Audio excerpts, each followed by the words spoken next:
cookies. This actually did happen to a real person, and the real person is me.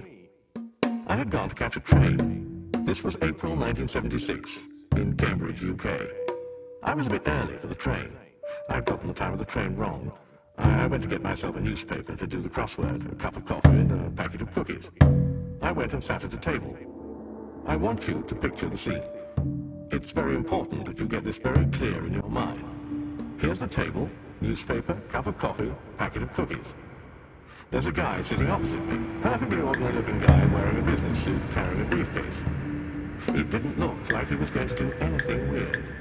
What he did was this.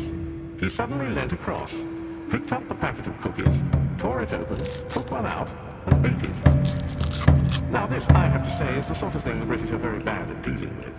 There's nothing in our background, upbringing, or education that teaches you how to deal with someone who, in broad daylight, had just stolen your cookies. You know what would happen if this had been South Central Los Angeles. There would have very quickly been gunfire, helicopters coming in, CNN, you know. But in the end, I did what any red-blooded Englishman would do. I ignored it. And I stared at the newspaper. Took a sip of coffee, tried to do a clue in the newspaper, couldn't do anything, and thought, what am I going to do? In the end, I thought, nothing for it. I'll just have to go for it.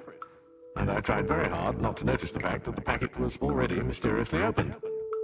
I took out a cookie for myself. I thought, that settled it. But it hadn't, because a moment or two later, he did it again. He took another cookie. Having not mentioned it the first time, it was somehow even harder to raise the subject the second time around. Excuse me, I couldn't help but notice. I mean, it doesn't really work. We went through the whole packet like this. When I say the whole packet, I mean there were only about 8 cookies, but it felt like a lifetime. He took one, I took one. He took one, I took one. Finally, when we got to the end, he stood up and walked away.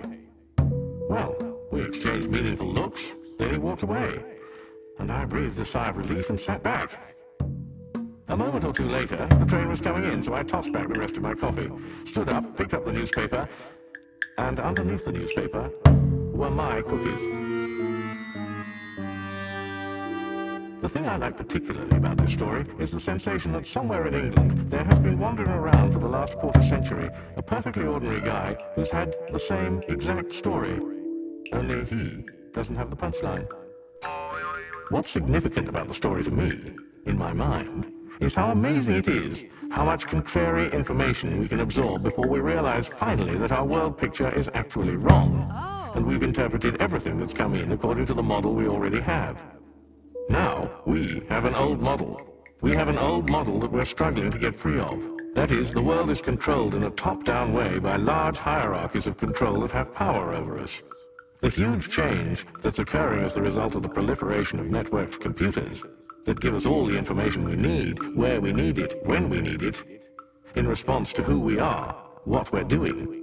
All of this is turning that model fundamentally upside down, the same way Darwin upturned the whole model of life in 1859. We're suddenly emerging into a bottom-up world instead of a top-down world. And that's the fundamental thing anyone working in this field needs to understand, whether you're a business trying to deal with your customers, or whether you're trying to construct the technologies that make all this work. That's the fundamental change that's occurring. And anybody who doesn't understand that, who thinks we can still work in the old top-down way of the world, is likely to wake up one morning and wonder why it seems that somebody else is eating his cookies. From a speech